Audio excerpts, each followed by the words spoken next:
Good morning. Welcome to my channel. Today is Tuesday.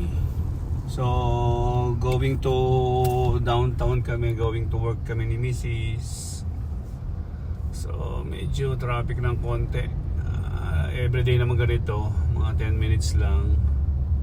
So pag nakalampas ka naman ng parting Eglinton is okay na. So yan, papunta kami ngayon ng trabaho ni Mrs. I-drop ko siya sa RVC and then ako naman ang pupunta sa building.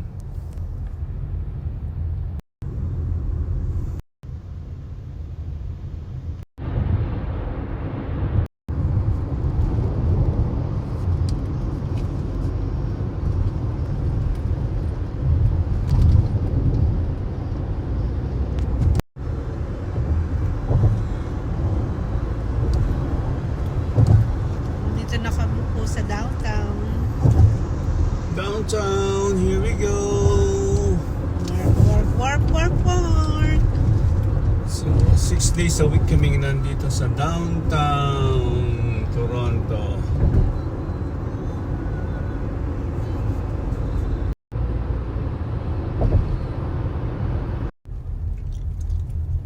Ito na kami ngayon sa building ni Mrs. sa RVC.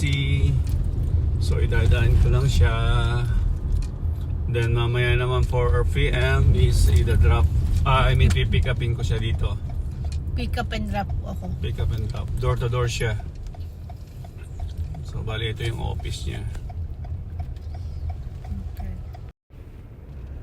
Hello, and kasusundo ko lang sa misis ko yung sa trabaho niya. Hindi niya na na-video kanina.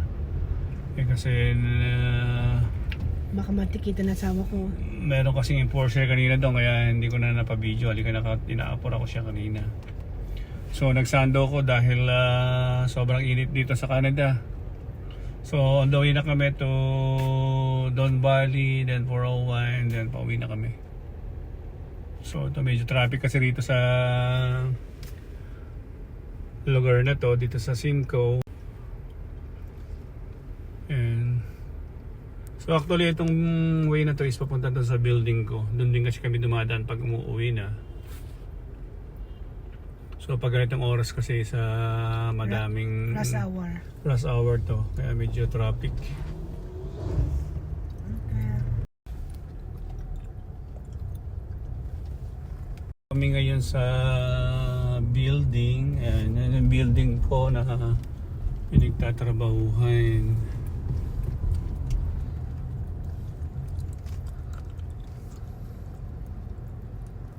Ay, nako. Nagagaling lang namin sa trabaho. So, parang nag-crave ako dun sa Jollibee. So, umorder kami ng promo ng Jollibee. $10 for 2 with spaghetti. So, dumaan lang kami dito sa Kennedy. Then, pupunta kami ng market. Katapos namin kumain. Kain tayo.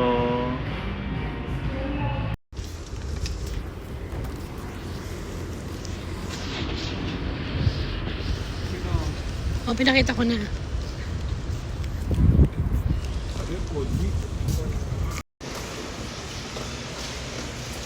So, dito kami ngayon sa Food D.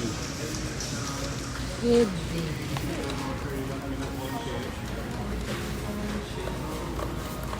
So, plano namin kasi magluto ng Sinigang binayabas ng bangos. Napakita mo yung halaga ng lansones. Is right. Oh, doon. Sa banda doon.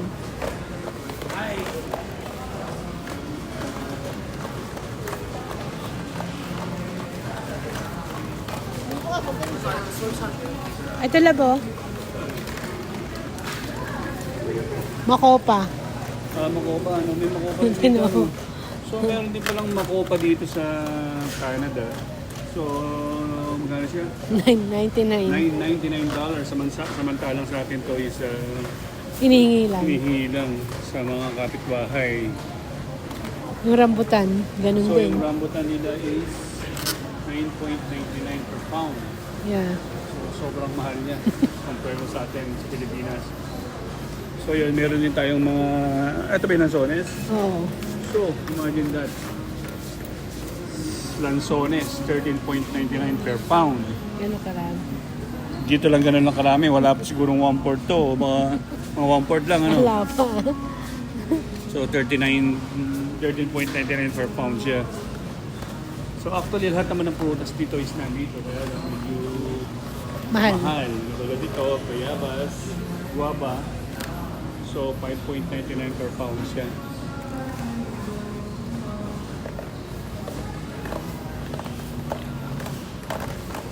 So titingin lang kami ng, di ba may kamote dito, di ba?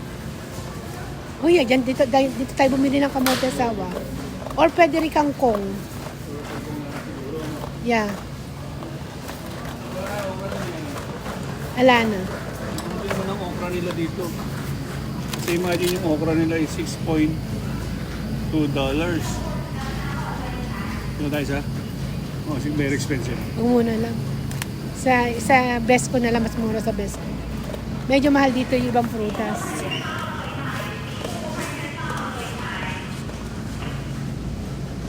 5.39. Eggplant.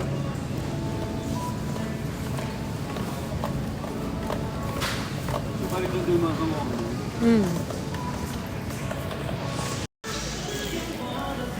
2.59. Oh, it's the same with Saan? kamote. Kamote. Yeah. So magkakamote Yan, na lang tayo. magkamote ka na lang. It's 2.59. It's 2.59. Sorry. That's $2.59. Green tone coin. So, bibili kami ng kamote. Ay, hindi I know, kangkong. this is a kangkong. That's okay. Yan na lang. That's okay. That one is okay too. That's fine. Yeah. So, bili na lang kami ng kangkong for the milk pills. I think dun tayo kumuha ng ano. So, guava. So, meron din silang kamote, talbos ng kamote rito is 3.59 per pound.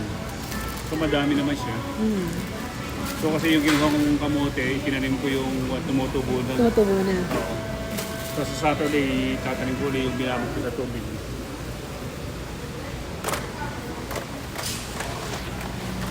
So, check na tayo dito ng bangos kung magkano yung milk piece dito.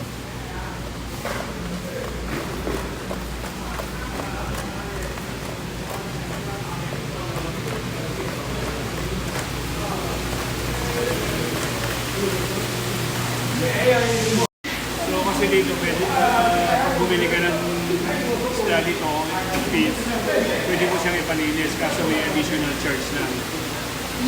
Yung price niya lab doon is $3.99. No clean. No clean. Linis, pero pag nalinis mo is 4.39. Yan.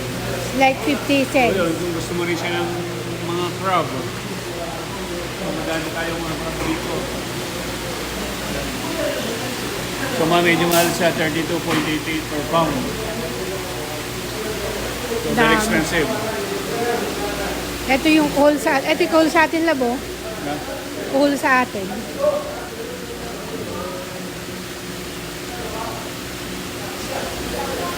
Ito yung masarap din, oh. Yung wala ako yan. Ha? Nakakain ako ng ganyan. Okay na. Okay. Oo, nung oyster. Igisa mo sa oyster. O, ito live, ano? So may mga lobster din tayo ito, may mga crab. Medyo wala lang. Pag ganito katagal, mga payat na ito. Ito mga ganyan.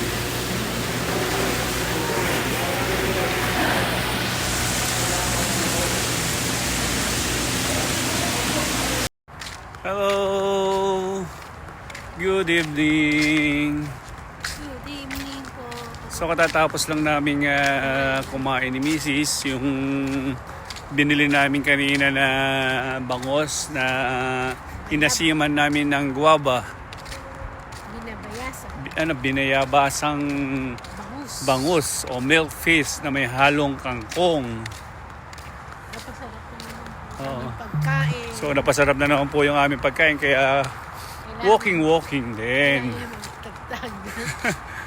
Oo. So siguro mga 30 to 45 minutes lang naman kami mag-walk. At despite paano bumaba yung kinain po namin. So kasi mamaya is gabi na naman, matutulog, gigising, papasok na naman bukas. So ganito lang po talaga ang buhay dito sa Canada. So madami namang nag-walking.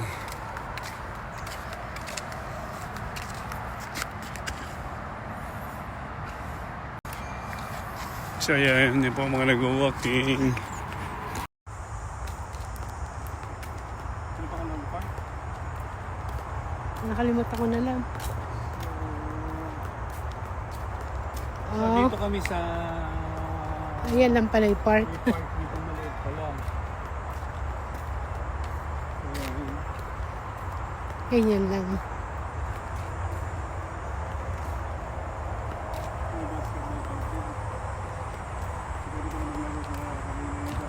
Oo, sabi mo sa kanila. Oo. Bike lang sila dito, oh.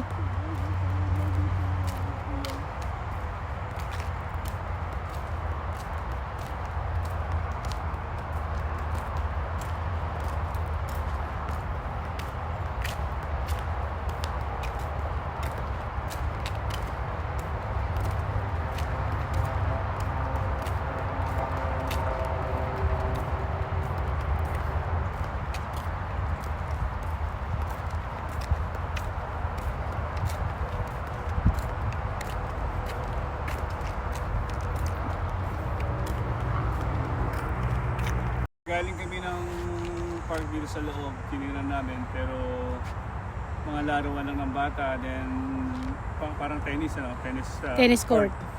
Oh. So dito na kami dadaan. I-check namin itong mga bahay dito kasi ang lalaki. Kita mo yung mga bahay. Lalakad muna gaya sa...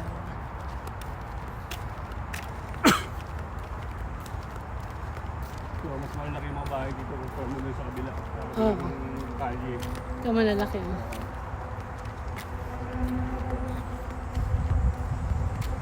So palabas na rin kasi ito ng Pitfield. Street. Oo. Lang, gumilid-gilid ka. Hmm? Gilid-gilid ka para nakita. So ito maganda ng mga bahay. Ayan, napakaganda ng bahay, kalalaki, pero made in wood lang yung mga yan. Yeah. Made sa kahoy. Kung titingnan mo siya, parang konkreto. Ayan. Pero made in wood. Kaya ng drive. Ayan. Maganda oh. Ang lalaki ng bahay dito pala. Ang laki ng mga bahay dito. Grabe. Ang ganda nito, ang linis oh. Sumasawa lalaki oh. Ayan. So, pakita mo yung mga bahay kung gaano kalalaki.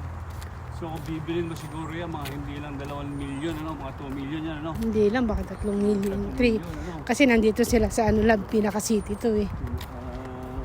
Parang village to, amo. Oo. Ang laki, oh. Malalaki yung mga front yard nila. Ayan, ang lalaki ng bahay. So, maraming salamat sa panonood ng maikli naming vlog. So, sana lagi nyo kaming suportahan, paki-like, subscribe, and follow na rin po. So, see you na lang po sa next video namin. Bye-bye, we love you!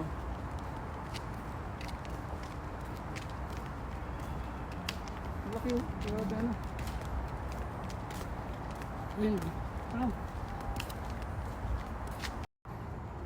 So, bali ko nga pala, bali iyan ko nga pala yung vlog namin. May ipapakita lang ko sa inyo na ginagawa na bahay. So yan, bali made in wood lang siya. Imagine that, bibilin mo yan ng 3 million to 2 million. Pero made in kahoy lang lahat. So ganyan siya pag sinisimulan pa lang yung bahay.